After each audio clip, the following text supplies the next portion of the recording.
요즘 저는 참 기쁘고 행복한 시간을 보내고 있습니다. 작년 연말에 제 마음에 영적으로 갈급함이 있었고, 그리고 또 겉으로 보기에 교회가 안정적으로 순탄하게 흘러가는 것 같지만 과연 하나님 보시기에도 그렇게 보실 것인가, 이것들이 제 마음에 근심이 되었습니다.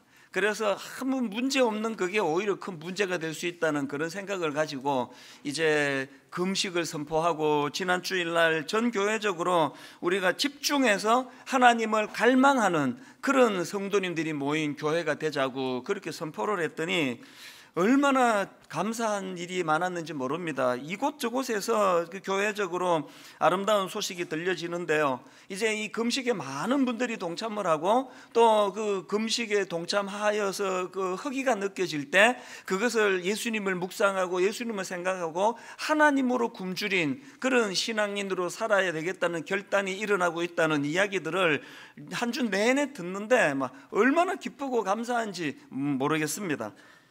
우리 교회는 앞에서 이렇게 피리를 불면 성도님들이 거기에 반응하고 춤을 추는 교회라는 것이 얼마나 내가 감사한지 모르겠습니다.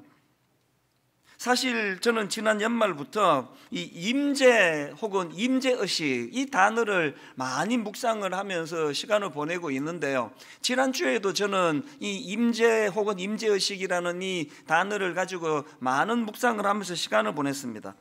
그리고 최근에 하나님의 임재 연습이라는 책이 있는데요, 그 책을 다시 꺼내가지고 읽기 시작을 하고 있는데, 이 하나님의 임재 연습이라는 책은 로렌스 형제라는 분이 쓴 책이에요. 사실 이분은 수도원 주방에서 일하는 아주 평범한 그런 인물이지만 자기 일상적인 삶 속에서 그 주방 안에서 늘 하나님의 임재를 갈망하고 그 하나님의 임재를 목말라 하는 그런 참 귀한 분이라고, 이런 모습들이 우리가 다 닮아야 될 그런 모습이라고 저는 그렇게 생각을 합니다. 왜 우리가 일상생활 속에서 우리와 함께 하시는 하나님을 늘 인식하고 또 그분을 갈망하는 그런 삶을 살아야 되느냐, 왜 그래야만 되느냐? 그건 주님께서 이렇게 말씀하셨기 때문입니다. 내가 세상 끝날까지 너희와 항상 함께 있으리라. 이 하나님의 말씀 우리가 믿기 때문에 우리는 박제된 호랑이, 이게 모양은 다 호랑이고 그냥 삼킬 것 같은 포즈를 취하지만 그 호랑이는 죽은 호랑이에요. 우리는 죽은 호랑이를 쫓는 것 같은 신앙생활이면 안 됩니다. 살아있는 호랑이, 생생하게 입김이 나오고 포효가 나오는 살아있는 호랑이를 추구하는, 이 성경 읽기도 마찬가지 아닙니까? 성경을 죽으라고 안 읽기도 하지만 읽는 분들도 이게 혹시 여러분 이게 죽은이 아니라 관계가 끝난 옛날 애인 편지권에 읽듯이 읽으시면 그건 아무 소용이 없습니다. 이 하나님의 말씀은요, 헤어진 옛날 애인을 그리워하면서 읽는 그런 책이 아니에요. 진짜 내 인생의 애인 되시는, 나를 너무나 사랑하시는, 오늘도 나와 깊이 아름다운 교제를 갖기를 원하시는 그 하나님의 생생한 음성이 담겨져 있는 게 성경 아닙니까? 우리가 이런 의미에서 이제 지난 연말부터 제가 목말랐던, 이제 이 교회적으로 참 그런 목말랐던 부분들이 채워져 가는 것 같아서 요즘에 너무 기쁜데요, 저는 이번 금식 선포에 큰 목표가 하나 있습니다. 이렇게 여러분이 주님 앞에서 육신의 금식을 통해서 하나님으로 목말라 하고 하나님으로 굶주려 하는 이 갈망이 하나님 앞에 드러나게 될 때에 모든 분들이, 저는 창세기 28장 16절의 고백이 있기를 바랍니다. 야곱이 자기 멋대로 인생을 영위하려다가 덧나가지고 광야에 던져지는 삶을 살게 되었는데, 그 광야에서 야곱이 던졌던 고백이 창세기 28장 16절 아닙니까? 여호와께서 과연 여기 계시거늘 내가 알지 못하였도다.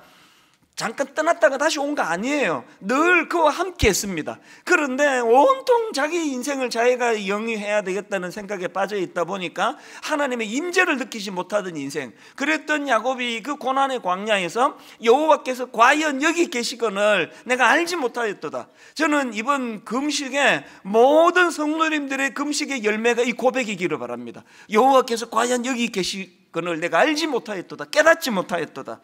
여러분, 여러분의 자녀들이, 여러분의 배우자가, 여러분의 부모님이 이런 고백을 하게 된다면요, 여호와께서 과연 여기 계시거늘 내가 알지 못하였도다, 수많은 모태신앙인들 입술에서 이런 고백이 흘러나오게 될 때에 교회의 부흥이 시작되는 줄로 믿습니다. 이런 점에서 저는 하나님의 임재를 통해서 오랜 인생의 방황을 끝냈던 한 인물, 그 한 인물을 소개하기를 원하는데, 바로 오늘 본문의 주인공 모세가 바로 그 사람이에요. 여러분 다 아시지만 모세는 어릴 때 이집트 공주에 의해 양자로 입양이 되어가지고 왕궁에서 자랐던 사람이에요. 그랬던 그가 자기 동족 히브리 사람이 이집트 사람에게 매를 맞는 것을 보고 그 이집트 사람을 죽입니다. 그리고 그것이 이게 덫이 나가지고 잘못돼가지고 미디안 광야로 숨어 들어가는데 무려 40년의 세월을 그 미디안 광야에서 도망자 신세로 전락을 합니다. 여러분, 우리 같은 사람도 그런 고난이 오면은 그 환경이 적응이 안 돼서 미디안 광야에서 고난이 극심할 텐데요, 왕자예요, 왕자. 어릴 때부터 왕궁에서 모든 배려를 다 받으며 살던 그 모세 입장에서 미디안 광야에 던져지는 게 이거는 뭐 죽음을 방불케 하는 고난이었을 겁니다.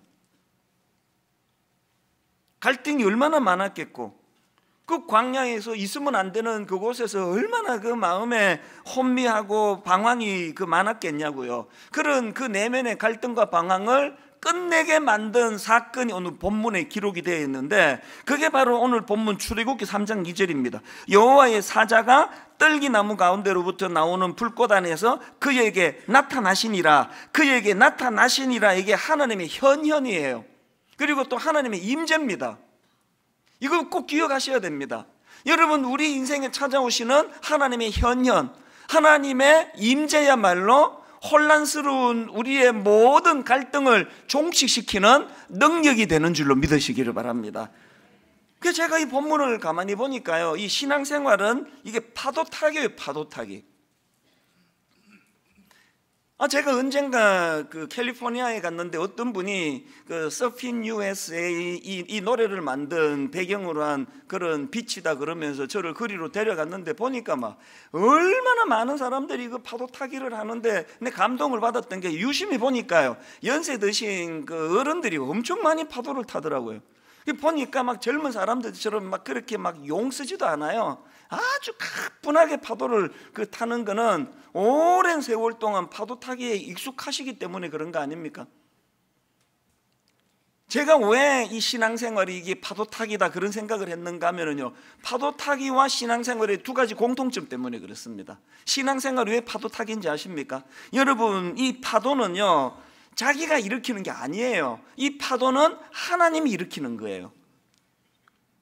오늘 본문의 모세도 마찬가지 아닙니까? 본문에서 자기가 막 각성하고 내 이제 이렇게는 못 살겠다, 내 죽을 것 같다, 왕자가 이게 무슨 꼴이냐, 그렇게 각성해서 변화가 일어난 게 아니에요.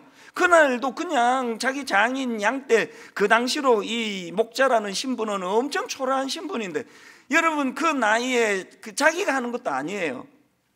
장인 밑에 그 양떼들을 관리하는 이런 역할을 맡아가지고 그날도 이 양떼들에게 먹일 데가 없나 그러고 나타났을 뿐이에요. 그랬던 모세에게 파도를 일으키신 분은 하나님이세요. 우리가 뭐 바울 뭐 그렇게 엄청 떠받들지만 바울이 위대한 게 아닙니다. 그날도 바울이 뭐 자기가 뭐 그냥 각성하고 네 이렇게 살면 안 되겠다 회개의 자리로 나간 거 아니고요. 그날도 바울은 혈기등등 해가지고 그저 예수 믿는 사람 잡아 죽이려고 다메섹 도상으로 그냥 아주 울그락불그락 그렇게 가고 있었을 뿐입니다. 그 포악한 바울에게 주님이 말씀으로 임하시고 말씀으로 임재하시니까 그 포악한 바울이 위대한 사도 바울이 되는 거 아닙니까? 바울이 위대한 게 아니라 그 포악한 인간도 위대한 사도로 바꾸어 주시는 하나님이 위대하신 거예요. 파도는 그분이 일으키시는 거예요. 제 인생을 돌아보면은 다 파도는 주님이 일으키신 거예요. 미국 이민 가가지고 비즈니스 하면서 돈이나 왕창 벌어야 되겠다, 난 40살에 한국에 와서 고아원 차려야 된다, 이런 생각을 하고 있는데 하나님께서 파도를 일으켜 주셨기 때문에 너무나 자연스럽게 한국으로 돌아온 거거든요. 과정에서도 힘든 게 없었고 지금까지도 내 인생은 힘든 게 하나도 없습니다. 그런가 하면은 왜 신앙생활이 파도타기냐? 여러분, 파도는 하나님이 일으키시는 거지만 중요한 게 뭐예요? 그렇게 하나님이 파도를 일으키실 때 그 파도에 반응하는 거는 우리 인간이라는 거예요. 4절에서 모세를 보십시오.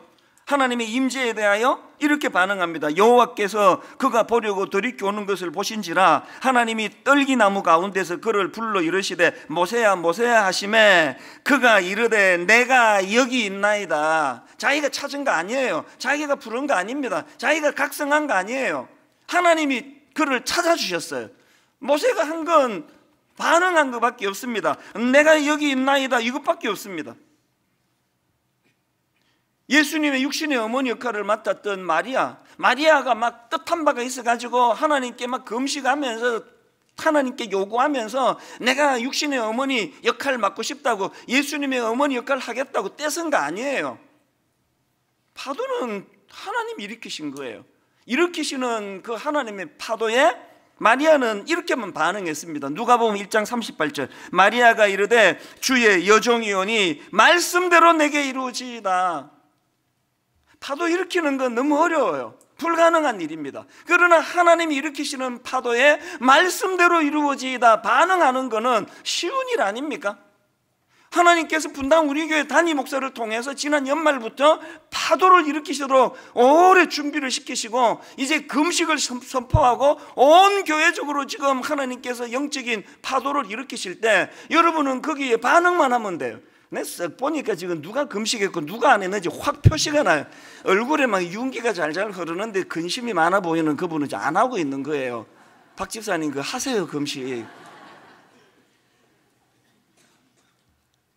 파도를 일으키는 게 어려운 거지 거기에 내 몸을 맡기는 거는 하나도 어려운 일 아니지 않습니까? 모세가 내가 여기 있나이다 그렇게 하나님을 반응하고 하나님의 임재에 대하여 그렇게 반응하며 나가니까 이게 지금부터가 중요합니다. 이렇게 모세가 하나님의 부르심에 대하여 하나님의 파도 타기로 반응을 했더니 바로 나오는 게 뭔지 아십니까? 그 즉시 하나님의 통제가 시작이 되는 거예요. 이게 굉장히 중요한 이야기입니다. 5절을 보십시오. 하나님이 이르시되 이리로 가까이 오지 마라. 네가 선 곳은 거룩한 땅이니 네 발에서 신을 벗어라. 4절에서 내가 여기 있나이다라는 말씀이 떨어지자마자 하나님의 통제가 시작이 된 거예요. 여러분 금식을 통해서 하나님과의 관계가 회복이 되고 금식을 통해서 하나님의 파도 타기에 여러분을 몸을 맡기는 그 의미가 뭔지 아세요? 내 인생에 하나님의 통제가 시작된다는 뜻입니다.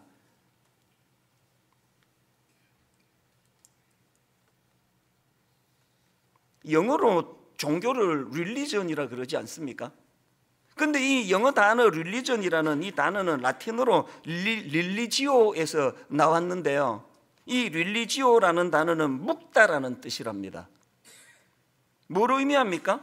여러분 제대로 신앙생활을 한다는 건 하나님과 나를 묶는 거예요.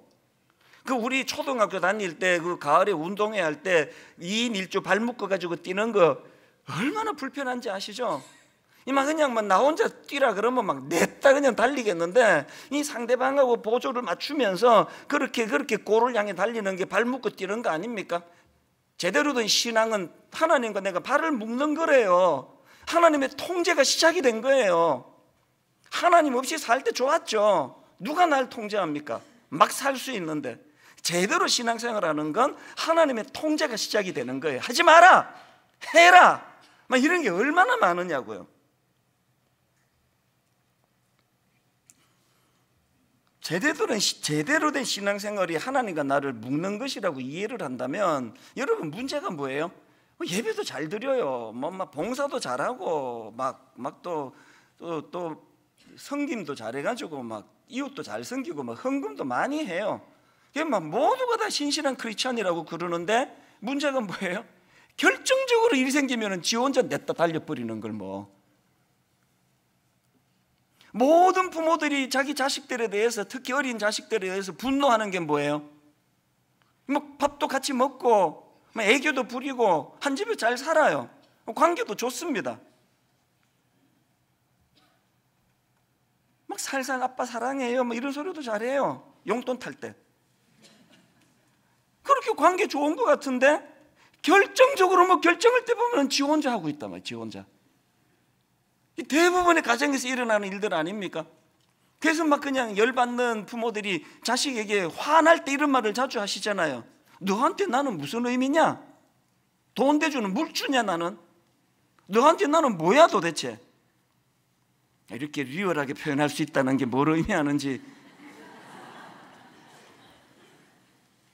좋은 자식은요 막 그냥 부모 모시고 식사 대접하고 막 안마해드리고 말벗대드리고 이것도 좋은 자식이지만 결과적으로 부모랑 자기 인생을 상의할 줄 아는 자식, 이거 어떻게 하면 좋아요? 엄마의 경험으로, 아빠의 경험으로 이거 어떻게 생각하세요? 좋은 크리스찬은 주님과 더불어 발 묶고 뛰는 거라니까요.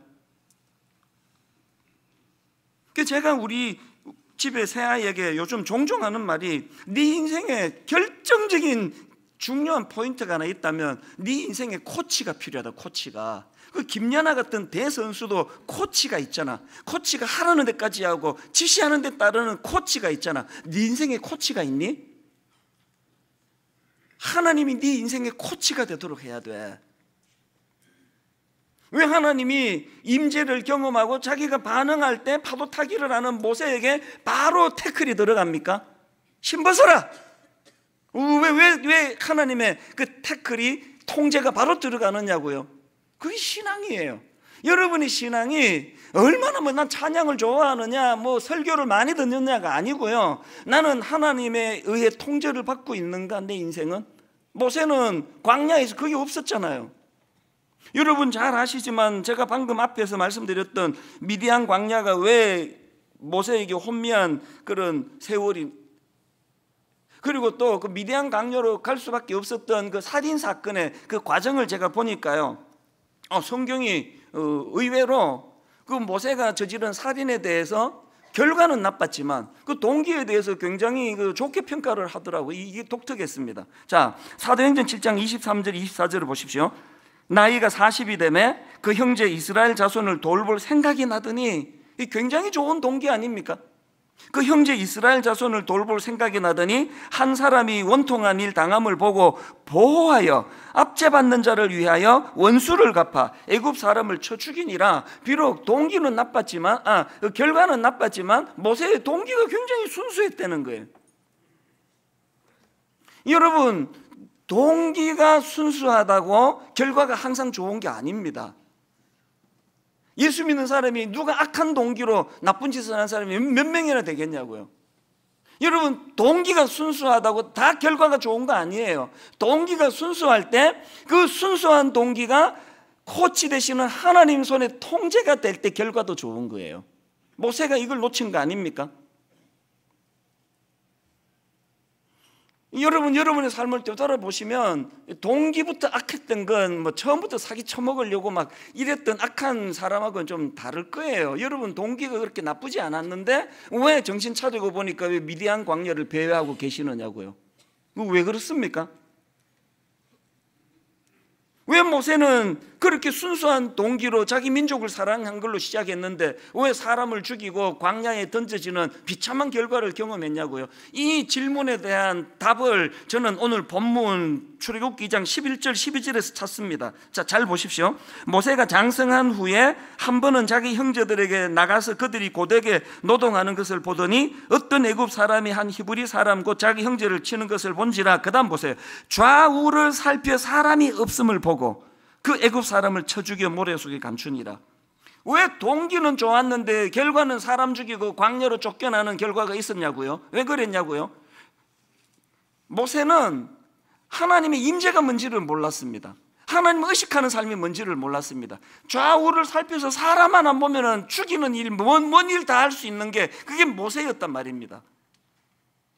들키지만 않으면, 오늘 여러분 간혹 무슨 대형교회 목사가 무슨 짓을 저질렀다, 무슨 목사가 무슨 짓을 저질렀다, 다 이거 아닙니까? 성도에게 들키지만 않으면.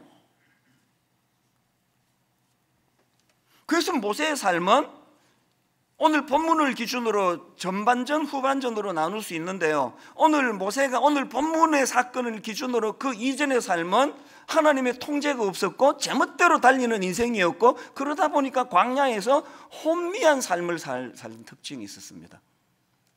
그랬던 모세가 하나님의 임재를 경험하고 내가 여기 있나이다, 하나님의 파도 안에 그가 편성해서 파도 타기를 했더니 그 인생이 하나님의 통제가 시작이 됐고, 그걸 다른 말로 하면 혼란이 없는 인생, 혼미함이 없는 인생. 오늘 사건 이후에도 모세는 성깔도 있고 실수도 하고 우리 같은 인간과 똑같은 일을 다 저질러요. 그러나 모세가 이전과 이후의 결정적인 차이가 혼란이 없는 거, 혼미함이 없는 거예요. 딱 제 인생이 그래요. 제 인생이 예수 그리스도를 내가 알게 된 이전과 이후 성깔, 급한 성격, 다혈질 하나도 바뀌지 않아요. 똑같이 바뀌지 않지만 예수 그리스도를 제가 내 인생의 구세주로 그분의 파도 타기에 내가 편성하고 나서 단언코 말씀드리는데 내 인생에 혼미함은 없습니다. 혼란 없습니다. 오늘 본문 이후에 모세의 삶의 패턴을 보면요, 출애굽기, 레위기, 민수기, 신명기 이런 곳에서 계속 반복되어 나오는 말씀의 패턴이 있어요. 계속 반복되어 나오는 말씀이 뭐냐? 여호와께서 모세에게 말씀하여 이르시되, 그러고 나서 그 다음에 여호와께서 모세에게 명령하신 대로 행하였다. 이런 유의 말씀들이 성경에 얼마나 많이 나오는지 아십니까? 예를 들어 볼까요? 출애굽기 4장 2절을 보십시오. 여호와께서 그에게 이르시되 내 손에 있는 것이 무엇이냐? 그가 이르되 지팡이니이다. 그 다음 3절을 보십시오. 여호와께서 이르시되 이것을 땅에 던지라 하시매 곧 땅에 던지니. 하나님은 명령하셨고 모세는 거기에 반응하는 패턴이에요. 자, 그 다음에 3절도 보세요. 여호와께서 이르시되 그것을 땅에 읽었고 4절 여호와께서 모세에게 이르시되 내 손을 내밀어 그 꼬리를 잡으라. 그가 손을 내밀어 그것을 잡으니 여호와께서는 손을 내밀어 꼬리를 잡으라 명령하셨고 그 말씀에 모세가 반응하는 거. 그 다음 4절도 마찬가지입니다. 여호와께서 모세에게 이르시되 내 손을 내밀어 그 4절을 읽었고, 출애굽기 4장 19절을 보세요. 여호와께서 미디안에서 모세에게 이르시되 애굽으로 돌아가라. 20절 모세가 그의 아내와 아들들을 나귀에 태우고 애굽으로 돌아가는데, 오늘 본문 이후로 모세의 삶의 패턴에서 이 패턴이 굉장히 많이 반복이 돼서 나옵니다. 하나님은 명령하시고 모세는 거기에 반응하고, 이게 달라진 점이에요. 그 민수기 12장 3절에 이 사람 모세는 온유함이 지면의 모든 사람보다 더하더라. 여기 온유가 여러분이 아는 그 온유가 아니에요. 여기에 나오는 온유는요, 히브리어로 아나브라는 단어인데, 이 온유하다라는 이 단어는 이 대답하다라는 뜻을 가진 히브리 동사 아나에서 파생된 단어래요. 그러니까 여기서 말하는 온유는요, 그 고대 시대에 그 대답하는 사람이라는 뜻을 가진 종이라는 뜻을 가졌다는 거예요. 주인은 질문할 수 있고 종은 그 질문에 답해야 하는 존재, 그 질서를 잘 지키는 그걸 성경이 온유라고 말한답니다. 저 같은 다혈질 실수 많은 사람들이 위로가 되는 게 뭐예요? 나도 온유할 수 있구나. 그냥 메가리도 없고 이게 물에 물 탄 것처럼 그런 게 성경이 말하는 온유가 아닙니다. 성깔도 좀 있고 다혈질이고 얼마나 매력적이에요. 그러면서 하나님이 질문하시면 거기에 답하는 사람으로 온유. 그래서 모세가 그 온유함이 그 지면에 넘쳤다고 그러잖아요. 저는 이번 교회적으로 하고 있는 이 금식에 진짜 아름다운 열매가 있다면 이제 모세처럼 하나님과 발묶고 뛰는 신앙생활, 철저하게 하나님의 통제, 하나님의 다스림을 받는 그런 믿음의 신앙인들 되시기를 바랍니다. 자, 그럼 좀 더 구체적으로요, 하나님은 우리 삶에 어떤 걸 통제하기 원하느냐, 많은 게 있지만 본문에 보니까 두 가지를 명령하세요. 유심히 봤더니. 그래서 저는 이 본문을 가지고요, 우리는 이런 질문을 드려야 된다고 생각합니다. 나는 지금 하나님의 통제하심에 제대로 반응하고 있는가? 이게 궁금하시면 두 가지 질문을 던져야 돼요. 첫 번째 질문이 뭐냐? 이 거룩과 관계되는 질문인데요. 하나님께서 원하시는 새로운 삶의 방식으로 나는 지금 살고 있는가? 여러분, 하나님께서 원하시는 새로운 삶의 방식, 그게 거룩입니다. 5절에 나와 있는 네 발에서 신을 벗어라, 네 발에서 신을 벗어라는 이 말씀을 가지고 이게 무슨 뜻인지를 좀 영적으로 신령한 해석이 없나 그래가지고 막 자료를 엄청 뒤져봤어요. 막 사람마다 해석이 다 틀려요. 그래가지고 막 쓸데없이 그 책감만 많이 들었는데, 어느 날 정신 차리고 봤더니 그 사람한테 물을 게 아니더만 하나님이 거의 바로 말씀하셨더라고. 왜 그랬는지 5절을 보세요. 답이 나와 있잖아요. 하나님이 이르시되 이리로 가까이 오지 말라. 네가 선 곳은 거룩한 땅이니 네 발에서 신을 벗어라. 그 답이 다 나와 있네요. 하나님이 모세를 통제하기 시작하는데 가장 먼저 우선되는 명령이 뭐였다고요? 네 신을 벗어라. 왜 벗어야 된다고요? 이 땅은 거룩한 곳이다. 잘 들으셔야 됩니다. 레위기 14장 45절. 나는 너희의 하나님이 되려고 너희를 애굽 땅에서 인도하여 낸 여호와라. 내가 거룩하니 너희도 거룩할지어다. 계시록 19장 8절. 그에게 빛나고 깨끗한 세마포 옷을 입도록 허락하셨으니 이 세마포 옷은 성도들의 옳은 행실이로다 하더라. 여러분, 여러분의 금식을 통해 가지고 하나님의 임재를 경험하고 여러분 그냥 툭 튀어나오는 거짓말, 그저 변명하기 좋아하고 위기만 모면하는 되는 식으로 얼렁뚱땅하고 주변을 둘러봐서 사람만 없으면 그냥 막 사람 죽이는 것까지도 서슴지 않고 하는 이 세상의 가치관과 질서를 뛰어넘는 새로운 가치관, 하나님의 통제를 받는 사람, 거룩의 회복이에요. 그렇게 금식 많이 하면서 여전히 그냥 거짓말을 밥 먹듯이 할 것 같으면 그냥 밥을 드세요. 그냥 그 뭐하러 그 고생을 하십니까? 금식은요, 세상이 어떻게 흘러가든지 상관없이 나는 하나님의 질서 아래 놓이는 사람이다. 나는 하나님의 거룩을 추구하는 사람이다. 예수 믿는 가정에서 자녀가 대학을 가면 1년 내내 싸우는 게 그거 아닙니까? 아이들의 항변. 온 세상 애들이 다 이렇게 사는데 왜 나만 갖고 그러시느냐고요. 간단한 대답. 왜 너만 갖고 그러느냐고? 너는 하나님 사람이니까 그런 거지. 하나님의 통치 아래 놓여 있는데 하나님께서 우리에게 거룩을 요구하시기 때문에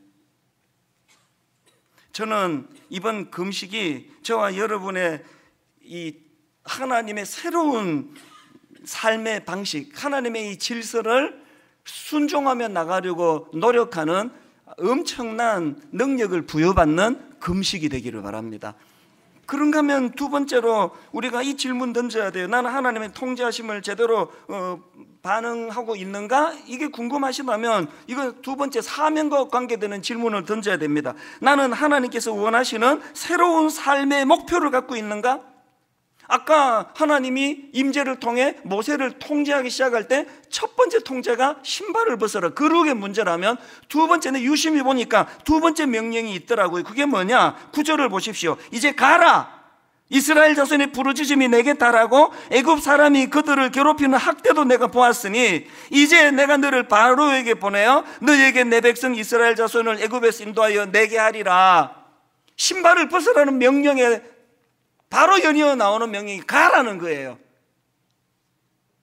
애굽의 종살이로 신음하고 있는 내 백성을 위하여 사명을 가지고 가라. 만약에 여러분 모세가요 첫 번째 명령에 막 그냥 뿅 가가지고 막 여기 이 거룩한 땅 내가 발견해 여기가 좋사오니 그러고 막 텐트 치고 신발 벗고 거기 들어가지고 주님과 더불어 누리기만 하기로 했다고 치자고요. 그 신음하는 백성들은 어떻게 하는 겁니까? 어떻게 해야 됩니까? 오늘 우리 교단 또 저희 같은 보수 신앙이라고 자랑하는 사람들이 갖고 있는 치명적인 결함이 이거 아닙니까? 이게 막 금식하고 막 임재 경험하고 막 이거 뭐 약 먹은 사람처럼 헬렐레하고 하나님이 그걸 원하는 게 아니에요. 우리가 왜 거룩을 해야 되느냐고요? 이 악한 시대와 세상에 영향력을 미치기 때문에 아니면 미쳐야 하기 때문에 저는 지금 이번 3.1절이 100주년이에요. 100주년 100년 전에 그 3.1 운동이 일어났잖아요. 요즘에 제가 얼마나 여러 가지 생각에 사로잡혀 있는지 아십니까? 여러분 그 3.1 운동 때 여러분 잘 아시는 독립선언서에 서명한 33인의 민족 대표, 이 민족 대표라는 이 말이 갖는 그 의미가 얼마나 가슴 벅찬 이야기예요. 요즘에 제가 무슨 생각에 빠져 있는지 아십니까? 여러분 그 33인의 민족 대표 중에 16명이 크리스찬이었어요. 왜 이게 의미가 있는지 아십니까?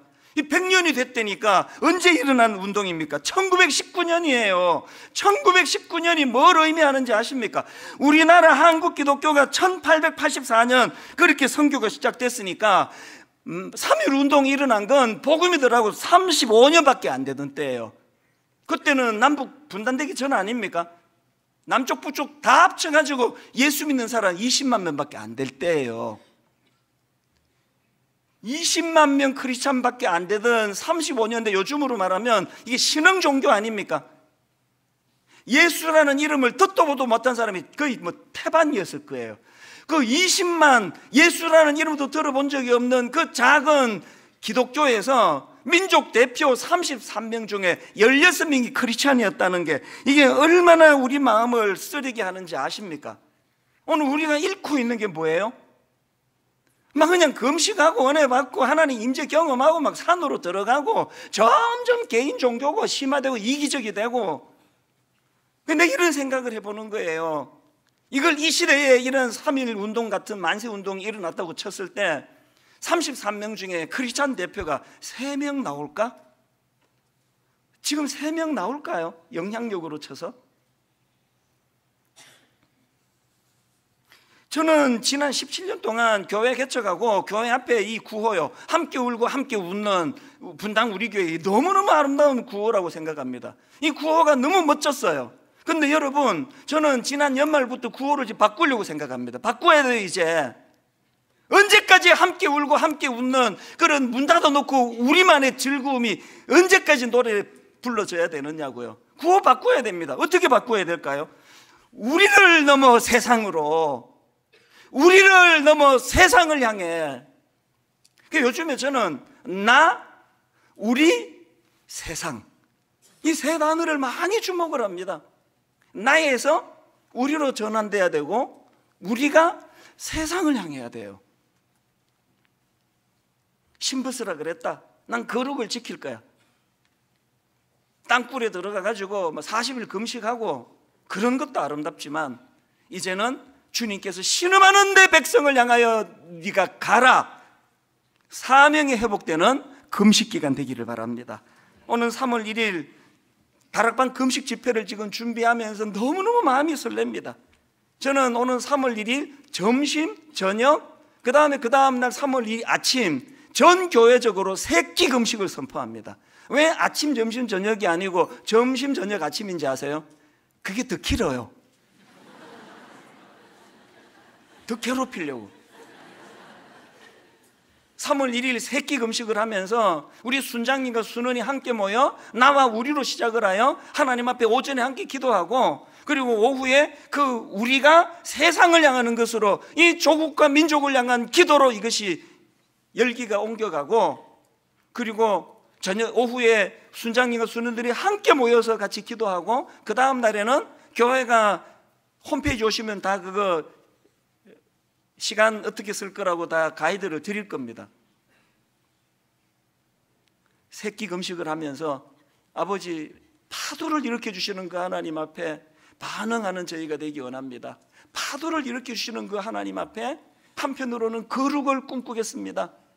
담임 목사부터 누가 보나 안 보나 그래가지고 막 너무나 아름답게 그냥 포장을 하고 구호를 하는데, 분당 우리 커튼을 열고 들어가 보면 막 냄새가 나고 이게 들키면 큰일 날 이런 것들이 있는 교회가 아니라, 누가 어디서 들여다보더라도 거룩으로 무장된 공동체.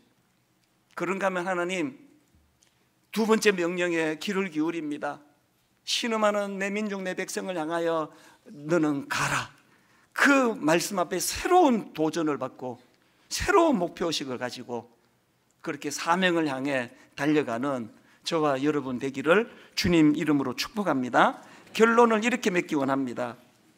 9절에서 하나님이 명하십니다. 이제 가라. 이스라엘 자손이 부르짖음이 내게 달하고 애굽 사람이 그들을 괴롭히는 학대도 내가 보았으니 이렇게 말씀하시니까 모세가 묻습니다. 11절, 모세가 하나님께 아뢰되 내가 누구에게 바로에게 가며 이스라엘 자손을 애굽에서 인도하여 내리니까 너무 오래 광야에서 혼미한 인생을 보내놓으니까 자신감을 다 잃었어요. 뭐라고 내가 그런 일을 합니까? 나는 그런 자격이 없습니다. 나는 못합니다. 나는 그런 일에 쓰임받을 사람이 아닙니다. 그렇게 열등감으로 신음하는 낮은 존재감을 표현하는 모세에게 하나님이 복잡한 설명 안 하세요. 간단하게 한마디 하십니다. 그 열등감 투성이 모세에게 주시는 하나님의 대안은 12절에 딱 한마디예요. 하나님이 이르시되 내가 반드시 너와 함께 있으리라. 이렇게 말씀 안 하십니다. 네가 어때서? 네가 니를 너무 모르네? 아니야, 너 할 수 있어. 그렇게 말씀 안 하세요. 안 되는 거예요. 아신다는 거예요. 네 자격 없다는 거.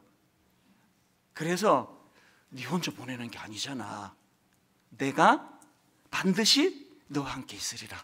왜 이 대목이 저에게 눈물인지 아세요?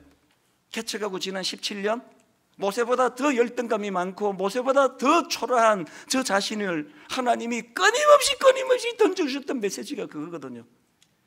너무 버겁습니다. 하나님, 그래서 내가 너와 함께 하잖아. 도저히 나는 지쳐서 더 이상 이거 못하겠습니다. 그래서 이제 네가 설치지 말고 날 의지하란 말이야. 여러분의 인생에 이 12절 말씀, 하나님이 이르시되 내가 반드시 너와 함께 있으리라, 이 하나님의 임재가, 하나님의 임재의식이 여러분 생명이 다하는 그날까지 주님이 끊임없이 들려주시는 축복의 메시지가 되기를 주님 이름으로 축복합니다. 오늘 이 설교를 녹여놓은 찬양 같습니다. 여러분, 전능하신 나의 주 하나님은 능치 못하실 일 전혀 없네. 우리의 모든 간구도, 우리의 모든 생각도, 우리의 모든 꿈과 모든 소망도, 여러분의 간구에 하나님의 통제가 있기를 바랍니다. 여러분의 생각에 하나님의 통제가 있기 바랍니다. 여러분이 꾸시는 꿈과 모든 소망에 하나님의 통제가 있기를 주님 이름으로 축복합니다. 오늘 이 마음을 담아서 하나님께 찬양으로 올려드립니다. 이렇게 찬양하십시오. 전능하신 나의 주 하나님은, 전능하신 나의 주 하나님은 선포하십시오. 능치 못하실 일 전혀 없네. 우리의 모든 간구도, 우리의 모든 생각도, 우리의 모든 꿈과 모든 소망도, 여러분이 아십니까? 신실하신 나의 주 하나님은 우리의 모든 괴로움 바꿀 수 있네. 이렇게 선포하십시오. 불가능한 일 행하시고 죽은 자를 일으키시니 그를 이길 자 아무도 없네. 주의 말씀 의지하여 깊은 곳에 그물 던져 오늘 그가 놀라운 일을 이루시는 것 보라. 주의 말씀 의지하여 믿음으로 그물 던져 믿는 자에게 넘치 못함 없네.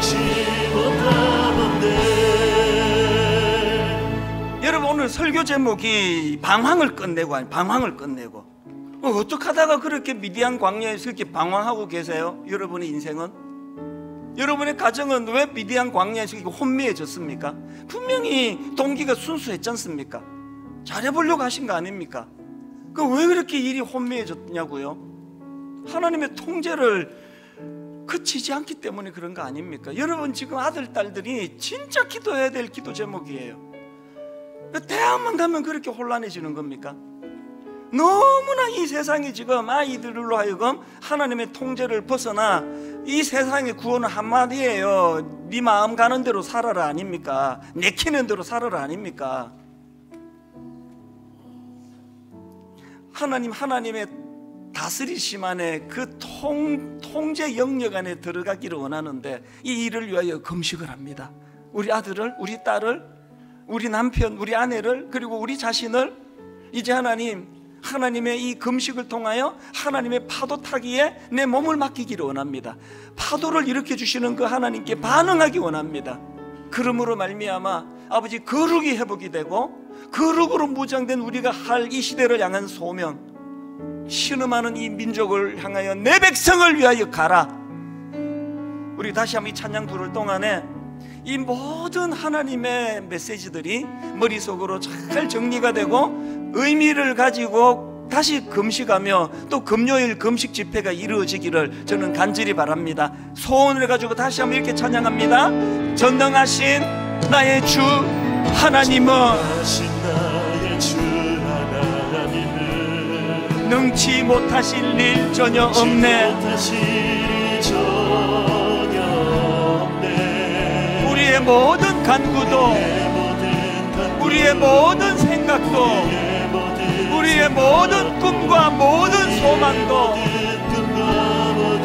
여러분이가 아십니까? 신실하신 나의 주 하나님은 우리의 모든 괴로움 바꿀 수 있네. 혼란스럽지 않은 우리 인생, 불가능한 일 행하시고 죽은 자를 일으키시니 그를 이길 자 아무도 없네. 주의 말씀 의지하여 깊은 곳에 그물 던져 오늘 그가 놀라운 일을 이루시는 것 보라. 주의 말씀 의지하여 믿음으로 그물 던져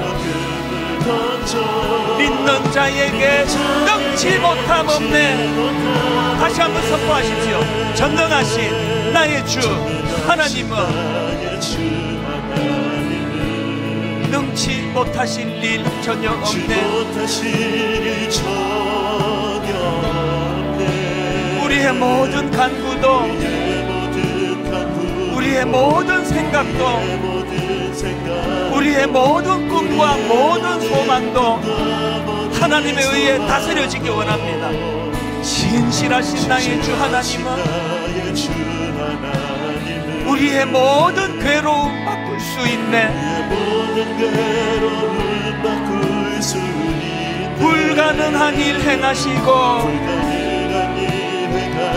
죽은 자를 일으키시니 그를 이길 자 아무도 없네.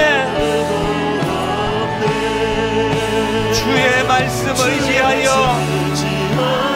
깊은 곳에 그물 던져 오늘 그가 놀라운 일을 이루시는 것 보라. 주의 말씀 의지하여 믿음으로 그물 던져 믿는 자에게 능치 못함 없네. 믿는 자에게 능치 못함 없네. 믿는 자에게 능치 못함 없네. 한없는 주님의 은혜,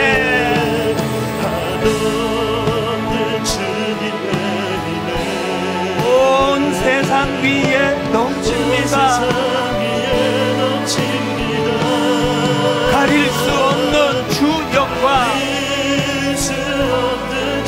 온 땅 위에 충만합니다.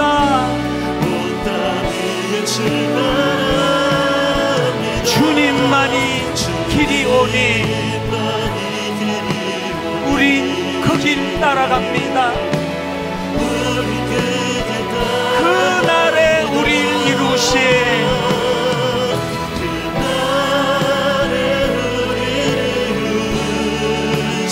주는 완전합니다. 여러분 부흥을 꿈꾸며 회복을 꿈꾸며 한없는 주님의 은혜, 온 세상 위에 넘칩니다. 가릴 수 없는 주 영광, 온 땅 위에 충만합니다. 주님만이 길이 오니 우리 따라갑니다. 그날에 우리를 이루신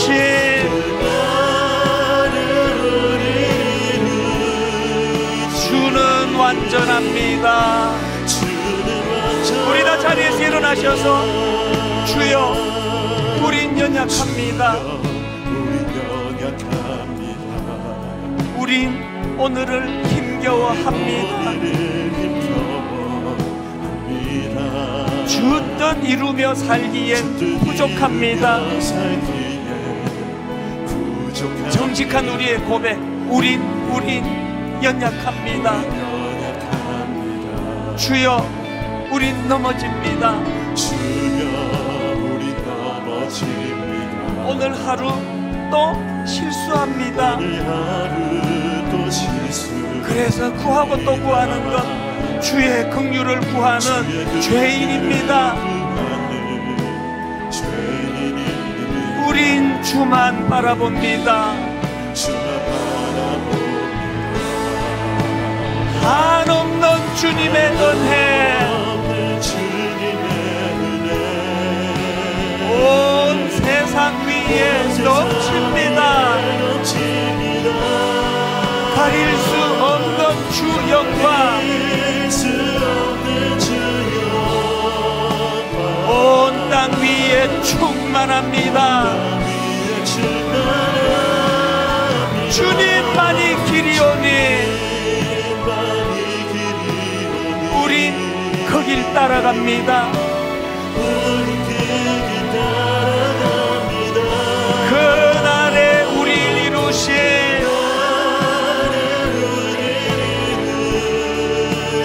주는 완전합니다. 우리 말씀을 기억하며 이렇게 기도하십시오. 하나님, 파도는 하나님이 일으켜 주시는 겁니다. 그 파도에 반응하는 건 우리의 몫입니다. 금식하며 하나님의 임재를 갈망합니다. 아버지 마음의 소원을 가지고 기도하며 나가기 원합니다. 통성으로 같이 이 시간 함께 기도하십니다. 같이 기도하시겠습니다. 살아계신 하나님 아버지, 오늘 아버지 마음의 소원을 가지고 하나님 갈망하며 기도합니다. 하나님 금식하며 기도하는 모든 성도님들마다 하나님을 목말라 갈망합니다. 하나님을 목말라 갈망하며 주님 앞으로 나가기 원합니다. 하나님의 굶주려 있기를 원합니다. 하나님으로 굶주려 있기를 원합니다. 하나님 아버지, 파도를 일으켜주시는 그 하나님 앞에 내가 여기 있나이다 반응하는 모습이 되기 원합니다. 하나님의 통제권 아래 놓이기를 원합니다.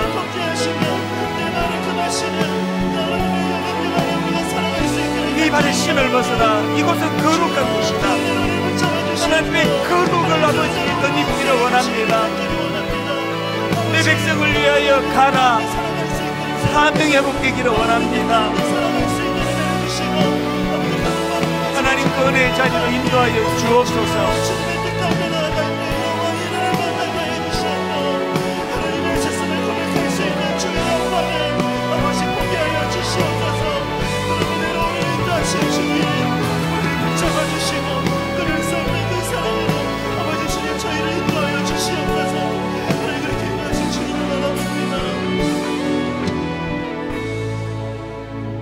모세가 하나님께 아뢰되 내가 누구이기에 바로에게 가며 이스라엘 자손을 애굽에서 인도하여 내리이까? 하나님이 이르시되 내가 반드시 너와 함께 있으리라. 하나님, 혼란스러운 인생을 정리하기 위해서는 연약한 내가 강해지는 것이 아니고 하나님 붙잡는 것입니다. 유혹에 자주 흔들리는 내가 변화되기 위해서는 새로운 결단과 각오가 필요한 것이 아니라 하나님을 붙잡는 것입니다. 무능하게 짝이 없어 참으로 여러 가지 실패를 경험한 우리가 그것을 회복하기 위해서 해야 될 일이 있다면 다시 한번 지혜로움으로 더듬는 것이 아니라 하나님을 붙잡는 것입니다.